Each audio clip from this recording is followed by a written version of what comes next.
Hideo Kojima. Zone of Enders, if you remember that one. Metal Gear Solid, Death Stranding. Made a lot of games, a lot of great games. For some, he's like the godfather of gaming at this point. I'll make you an offer on your hind D you can't refuse, okay? Hind D? Now, many projects that Kojima has done have been, of course, on the Sony platform. Of course, they've been on other platforms too, but primarily, especially lately with Death Stranding, that was an exclusive on Sony, on PlayStation, before it went to PC.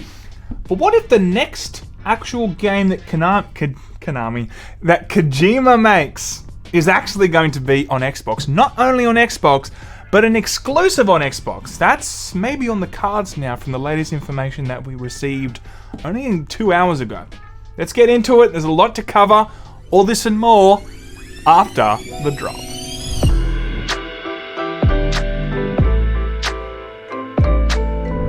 I'm back.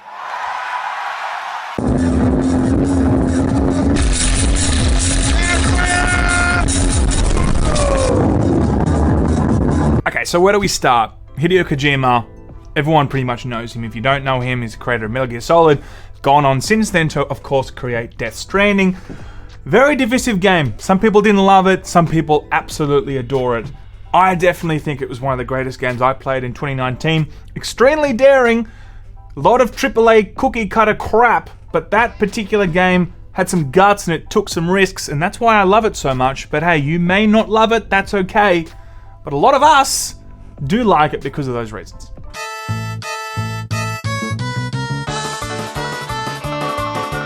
And on many fronts, it was a success.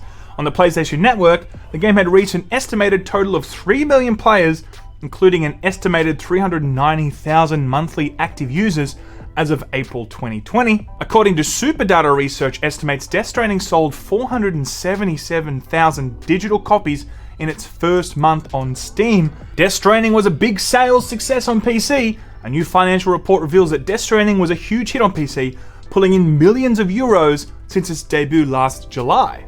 That particular article was published a few hours ago. It was an all-in project, love it or hate it kind of game. But if we step back and look at it, I do think it's really paid off for Kojima. But what's next for Kojima? Are we going to see a Metal Gear Survive 2? No, we're not. Hopefully not. We're certainly not going to see that with Kojima involved in that. But what is actually next?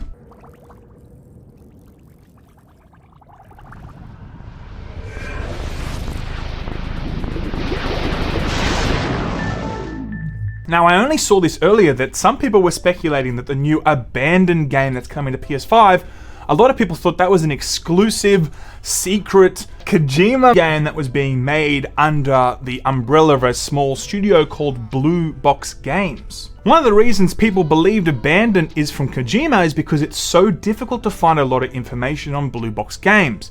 But that isn't because it is a shell corporation for Kojima Productions. Instead, Blue Box is simply a small studio that has never released a major console game before. So everyone loves a conspiracy theory. If you like conspiracy theories, check out my podcast, shameless plug.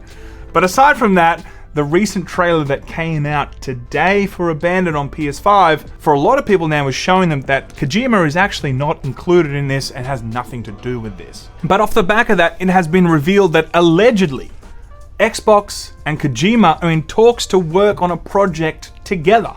The article continues, but the biggest piece of evidence I have that Abandoned is not a Kojima joint is that Kojima is in talks with Microsoft about publishing his next game, according to a source familiar with the matter. And yes, that statue on Phil Spencer's shelf was referencing a potential deal with the legendary developer. I cannot confirm if Xbox closed the deal yet, but my understanding is that Kojima is the focus of a Microsoft plan to leverage Japanese talent. Can you imagine if that's actually true? I mean, that's kind of cool, right? Death Stranding, of course, when it came out in 2019, Sony greenlit the project. Now, they were very much a part of it and did, of course, help funding the actual project. But since then, of course, Death Stranding has been a very well-received game in terms of the figures and sales. So where I'm going with that is I don't think that, Kojima now owes anything to Sony, because I feel like it's been a fantastic partnership on both sides. Sony made a lot of money, Kojima made a lot of money, and now I think Kojima is off the hook to look at other opportunities. But if this was to be the case, I'd be very interested to see internally what Sony's thinking and how Sony's feeling about this.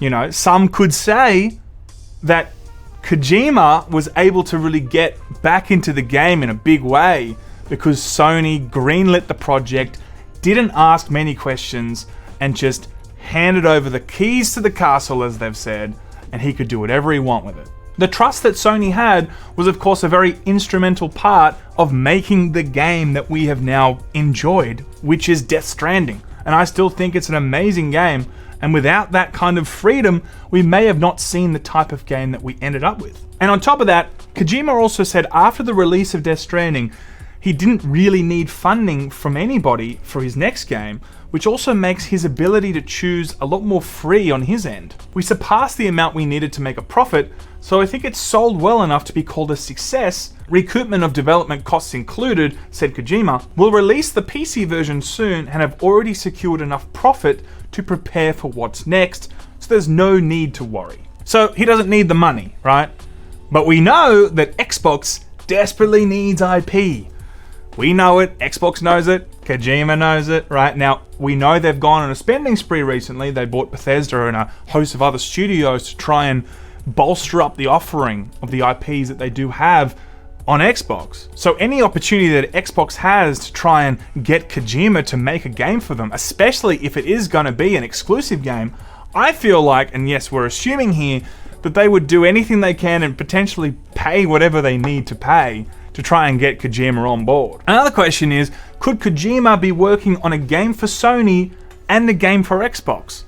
It's a possibility, kind of. If we look at the figures from 2019, that's the latest update we have from Kojima Productions in terms of their current staff, about 80 people. Given what we've seen from previous Kojima games, from Metal Gear to Death Stranding, I think it's pretty safe to assume that 80 people can't work on two separate games. The vision is too big. But they are looking to expand Kojima Productions, but not to the level needed, I think, to create two different games.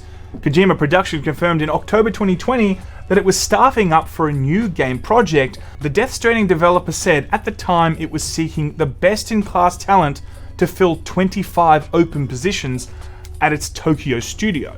So unless we see another headline soon saying that Kojima Productions has rapidly multiplied again, I don't think it's two separate games. I think it's the one game they're going to be working on. It's exciting to see what actually happens here. Are we going to see Death Stranding 2 on Xbox? Or are we going to see new IP? Maybe it's that new exciting IP, Solid Eel. I think Kojima really wants to bring that to life, and I'd be very keen to see that. Alright guys, thanks so much for tuning in. Love you, appreciate you. I will see you guys next time. Lemon out!